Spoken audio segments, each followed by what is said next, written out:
નમસ્કાર મિત્રો, સ્વાગત છે તમારું ફરી એક અમારા નવા વિડીયોમાં. મિત્રો આજે આપણે એક મહારાષ્ટ્રીયન રેસીપી બનાવવાના છીએ. અમે નામ કદાચ સાંભળ્યું હોય, આપણે પુણે મિસળ બનાવવાના છીએ. તમે કદાચ મિસળ પાવનું નામ સાંભળ્યું હશે, પુણે મિસળ પણ અમુક લોકોએ સાંભળ્યું હશે. તો એમાં જે પુણે મિસળ છે એ આપણે બનાવવાના છીએ. તમને આવડી જાય એકદમ સિમ્પલ રીતે, એ રીતે જ બનાવવાના છીએ. તો ચલો ફટાફટ આપણે બનાવવાની શરૂઆત કરીએ. તો મિત્રો પુણે મિસળ બનાવતા પહેલા આપણે તેની સામગ્રી જોઈ લઈશું. હા તો મિત્રો સામગ્રીમાં અહીંયા આપણે મગ અને મઠ લીધા છે. એને આપણે ઘરે જ ફણગાવી લીધા છે. તમે જોઈ શકો છો બહુ જ સરસ ફણગાઈ ગયા છે. એની મૂછો પણ આવી ગઈ છે. ત્યારબાદ આપણે એક બાઉલ ચણા લીધા છે, દેશી ચણા. એને આપણે 4 કલાક સુધી ઠંડા પાણીમાં પલાળી લીધા હતા. ઠંડા મીન્સ આપણે નોર્મલ પાણી. હા, અહીંયા આપણે એક બાઉલ સફેદ વટાણા લીધા છે. એને પણ આપણે 4 કલાક સુધી પલાળી લીધા હતા. નોર્મલ પાણીમાં જ, ફ્રીજના પાણીમાં નહીં. હા, ઠંડા પાણી બોલો તમે. ને એટલે તો હું બોલી દીધું. અહીંયા આપણે આદુ મરચા લસણની પેસ્ટ લીધી છે. ઓકે. આપણી ડુંગળીની સાઈઝ નાની હતી એટલે આપણે 3 નંગ ડુંગળી લીધી છે. એને આપણે ચોપરમાં ચોપ કરી લીધી છે એટલે સરસ એકદમ ઝીણી થઈ ગઈ. આપણે પ્યોરી કરવાની જરૂર નથી. ઓકે. અને ટામેટું પણ આપણે એક મોટું લીધું છે. એને પણ આપણે ચોપરમાં જ કટ કરી લીધેલું છે. ચોપ કરી લીધું છે. હા, તો આપણે બનાવવાની શરૂઆત કરીએ. ઓકે. તો સૌપ્રથમ આપણે મિત્રો, મેડમ જે વાનગી બનાવી રહ્યા છે આજ સુધી મેં પણ કદી નથી ખાધી કે જોઈ. નહીં, મેં તો ખાધેલી છે. એટલે ગેસ ચાલુ મને કરી લઈશું. કઈ જ આઈડિયા નથી આ પુણે મિસળ વિશે. મિસળ પાવ નામ સાંભળેલું છે મેં. મિસળ પાવમાં પુણે મિસળ ને મિસળ પાવમાં કઈ ચેન્જીસ નહીં હોતા.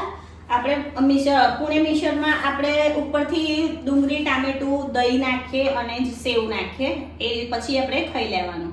અને મિસળ પાવમાં કઈ નહીં, આપણે અત્યારે જે બનાવી રહ્યા છે એક જાતનું શાક જ કહેવાય, મઠિયા અને વટાણાનું એ બનાવી રહ્યા છે.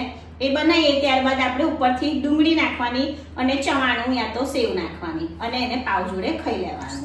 તો આપણા સેવસળ ટાઈપનું થયું થોડું ઘણું. વસ્તુ સેમ જ છે, ખાલી નામ બે અલગ આપેલા છે. અહીંયા આપણે તેલ એડ કરી લઈશું. તેલ આપણે 5 થી 6 ચમચી જેટલું લીધું છે. ઓકે, ગરમ થવા દઈશું. હા, મીડિયમ થોડું ગરમ થવા દઈશું આપણે. મિત્રો, તેલ ગરમ થઈ ગયું છે. તેલમાં આપણે હિંગ એડ કરી છે. ઓકે. હિંગને મિક્સ કરી દઈશું. ગેસ આમ કરું આમ નહીં, આગળ કરશું. ઓકે. હા, મારે થોડું વધારે લાંબુ થવું પડે.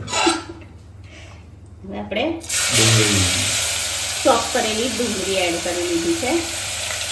આની છે એટલે પ્યુરી બનાવવાની જરૂર કંઈ જ નથી મિત્રો, એકદમ સિમ્પલ છે. હું તમને કન્ફ્યુઝ થવાય એ રીતે નહીં બતાવું, એકદમ સિમ્પલ અને સરળ રીત બતાવીશ આપણે. સિમ્પલ ભાષામાં. હા, શુદ્ધ ભાષામાં અને સિમ્પલ રીતે એ ડુંગળીને આપણે સારી રીતે મિક્સ. આપણે બહુ વધારે પડતા અંગ્રેજી શબ્દ પણ નથી વાપરતા. મને આવડતા જ નથી બહુ અંગ્રેજી શબ્દો બોલતા. આપણે જે છે એ સાચું જ કહેવાનું. મને અંગ્રેજી શબ્દ નથી આવડતા. આપણે ચોપ કરેલું ટામેટું એડ કરી લઈશું. ટામેટાને પણ આપણે ડુંગળી જોડે મિક્સ કરી લઈશું. ગેસની ફ્લેમ આપણે ફાસ્ટ જ રાખી છે. હવે ડુંગળી ટામેટાનું પાણી બળી જાય, ડુંગળી ટામેટું થોડું ડ્રાય જેવું થઈ જાય ત્યાં સુધી આપણે એને શેકવાનું છે, શેકી લેવાનું છે. ઓકે. મિત્રો, 2 મિનિટ થઈ ગઈ છે. આપણે ડુંગળી ટામેટાને મસ્ત સાંતળી લીધું છે. કલર પણ થોડો ચેન્જ થઈ ગયો છે અને આજુબાજુથી તેલ પણ છૂટું પડી ગયું છે. ફ્લેમ આપણે ધીમી કરી દીધી. હવે આપણે આદુ મરચા લસણની પેસ્ટ એડ કરીશું. આદુ મરચા અને લસણ પેસ્ટ આપણે 1.5 ચમચી એડ કરી છે. તમે તમારા સ્વાદ પ્રમાણે કરી શકો છો, તીખાસ પ્રમાણે. હવે આપણે કશ્મીરી લાલ મરચું લીધું છે, એ પણ આપણે 1.5 ચમચી લીધું છે. ત્યારબાદ આપણે ધાણા જીરું પાવડર 1 ચમચી લીધું છે. હળદર આપણે લીધી 1 ચમચી. અડધી ચમચી છે, નાની ચમચી હતી. અને આ છે ધાણા જીરું આપણે એકદમ ધાણા જીરું છે કે સોરી ગરમ મસાલો છે. આજનો પહેલી વસ્તુ બોલ્યા. ગરમ મસાલો આપણે એકદમ થોડો યુઝ કર્યો છે. અડધામાંથી પણ અડધી ચમચી કોઈક વાર જ નાખીએ છીએ. હા, બધા મસાલાને આપણે સારી રીતે મિક્સ કરી લીધું છે. ગેસની ફ્લેમ થોડી ખાસ કરી દીધી. ઓકે. મસાલો શેકવાની સ્મેલ આવે અને સાઈડ ઉપર થોડું થોડું તેલ આપણને છૂટું પડેલું દેખાશે ત્યાં સુધી આપણે શેકવાનું શેકી છે. લઈશું. હા, ઓકે. તમે કટ નહીં કરતા, ચાલુ જ રહેવા દેજો. ચાલુ જ રાખો. હા. ઓકે. ગેસની ફ્લેમ ફાસ્ટ કરી છે એટલે વાર નહીં લાગે. મને લાગ્યું કે તમે કટ કરવાનું કહેશો, આપણે કન્ટિન્યુ જ રાખીએ. ના, બસ થઈ જ જશે. આમ લાઈવ કટ કર્યા વગર બતાવે તો મિત્રોને પણ આઈડિયા રહે હા. કે ના કમ્પ્લીટ બન્યું છે, આ રીતે બનશે. જોઈ લો, તેલ તૂટવા લાગે સાઈડ ઉપરથી. હા. સરસ. હા. અને મસાલાની સ્મેલ પણ આવવા લાગે છે. એટલા માટે જે કેવું આમ મિત્રોને થોડો વિડીયો આપણો લાંબો થાય છે પણ કમ્પ્લીટ આઈડિયા મળી રહે. હા, હવે આપણે મઠિયા એડ કરી લઈશું. ફણકાવેલા હા, હું ઘરે જ ફણગાવું છું મગ અને મઠિયાને. પ્રોટીનથી ભરપૂર.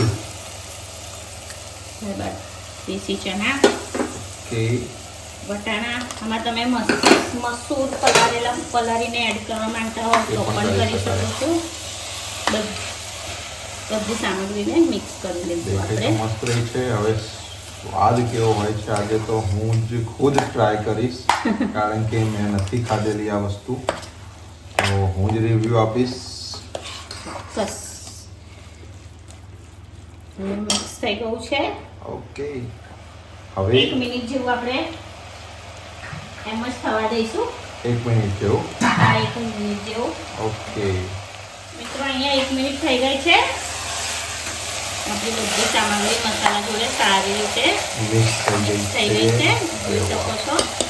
હવે આપણે પાણી એડ કરીશું. આપણે પાણી બહુ એડ નથી કરવાનું, 1 ગ્લાસ લીધું છે. ઓકે. આપણે જોઈતું લઈશું. ઓકે. 1 ગ્લાસ. 1 ગ્લાસ. આપણે આને બહુ રસાવાળું નથી કરવાનું. થોડું આમ પેલું પાવભાજી ટાઈપનું થોડું કઈ રીતનું રાખો. હા. હવે આપણે મીઠું બાકી છે હજુ નાખવાનું. ઓકે. નમક. સ્વાદ પ્રમાણે મીઠું એડ કરી લઈશું. ફરીથી આપણે મિક્સ કરી લઈશું. આપણે સેવસરની રેસીપીમાં 1-2 મિત્રોની કમેન્ટ આવી કે અમને પૂના મિસળ પાવની રેસીપી બતાવો. તો મેં હમણાં તો તમને મિસળ પાવ પૂના મિસળની પૂના રેસીપી મિસળ. બંને સેમ જ છે, આમ તો કઈ વધારે નથી, હે ને? હા, સેમ જ છે. આપણે કુકરનું ઢાંકણ નાખી લીધું છે. આપણે મીડિયમ ફ્લેમ ઉપર 3 વિસલ બોલાવીશું. ઓકે. મિત્રો 3 વિસલ થઈ ગઈ છે. આપણે ગેસ બંધ કરી દઈશું. ઓકે. હવે આપણું કુકર ઠંડુ થાય ત્યાર પછી આપણે મળીએ. આપણે ગાર્નિશિંગ માટે અહીંયા શું જો આવું નહીં કરવાનું. Garnishing. ડેકોરેટ બોલે પછી હું તો સિંગ. ગાર્નિશિંગ. આપણે ગાર્નિશિંગ માટે અહીંયા ડુંગળી, ટામેટું, લીલા ધાણા, દહીં અને ઝીણી સેવ લીધી છે. ભૂલી ગયા એ છે. મેં બાઉલમાં કાઢવાનું ભૂલી ગઈ હા, છું. એ કાઢી કાઢી લેજો, લઉં કાઢી છું. લેજો. મિત્રો, કુકર ઠંડુ થઈ ગયું છે. હવે આપણે એને નીચે ઉતારી લઈશું. ખોલી લઈશું. ખોલી લઈશું. કલર તો બહુ જ મસ્ત આવ્યો છે. વાયડાનું શાક તૈયાર આપણે છે. એકવાર એને મિક્સ હલાવી લઈશું. તમે જોઈ શકો છો મગ, મઠિયા, વટાણા, ચણા સેવસર અને પાવભાજીનું મિશ્રણ હોય ને એવું લાગે છે. બધું સરસ રીતે તૈયાર થઈ ગયું છે. બસ આપણે હવે સર્વ કરવાનું. સર્વ કરી લઈશું. ઓકે. સારું થયું યાદ કરાવ, બાકી હું બોલ્યા વગર જ બધું કરી. હા, એટલે બસ આટલું જ સર્વ કરી છે. લઈશું. બસ આટલું જ છે. નામ મોટું પણ હોય કઈ નહીં એ રીતનું હોય, એટલે જ તો આપણે મિત્રોને એકદમ સિમ્પલ અને સરળ બતાવી લઈએ. આપણે એક સાઈડ ડુંગળી અને એક સાઈડ ટામેટું મૂકી દીધું. ઓકે. ત્યારબાદ નાખી દો સેવ. જોઈ સેવ. પ્લેટ બનાવીએ છીએ આપણે. પ્લેટ બનાવીને ડાયરેક્ટ નાખી દો ને.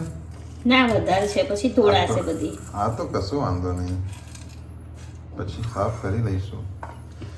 સેવ. હવે મેન આઈટમ. આપણે અહીંયા મિક્સર મૂકી દઈશું. હા હા. પછી આપણે ડુંગળી અને સેવ લઈને ચમચીથી ખાવાનું. અને ઓકે. અરે નાખો ને થોડું. પ્લેટ ફૂલ દેખાય. હા બસ બસ. હવે આપણે એની ઉપર અરે પેલી નાખો એ ભલે રહી. કઈ નાખો. અચ્છા ડુંગળી તો પતી ગઈ હે ને? બીજી લઈ લઉં. ના ના ના નાખો નાખો નાખો વાંધો આપણે એની નહીં. ઉપર થોડી ડુંગળી નાખીશું. ઓકે. ત્યારબાદ ટમેટા ટમેટા, અને ત્યારબાદ ઝીણી સેવ. થોડી થોડી નાખો નહીં તો આપણું નીચેની કઈ વસ્તુ દેખાય જ નહીં. ધાણા તો એક બે જ નાખો. ત્યારબાદ લીલા ધાણા. અરે દહીં અને છે બાકી. દહીં. હા દહીં. ઓકે. આ રીતે દહીં લઈ લેવાનું છે. બસ તો તો તૈયાર છે આપણું પુણે મિસળ. એકદમ સિમ્પલ છે. એકદમ સિમ્પલ અને એકદમ સરળ, પણ ખાવામાં ખૂબ જ ટેસ્ટી હોય છે. ટેસ્ટ પરથી યાદ આવ્યું હું ટેસ્ટ કરવાનો છું. હા, તમે ટેસ્ટ કરવાના છો. ઓકે. તો મિત્રો પૂના મિસળને આજે હું ખુદ ટ્રાય કરવાનો છું. તમે જોઈ શકો છો હજુ મેં કદી ખાધું નથી, મેં નામ સાંભળેલું છે.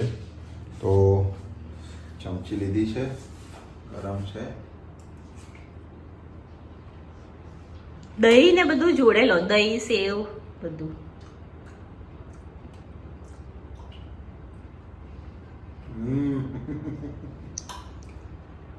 દહીં વાળું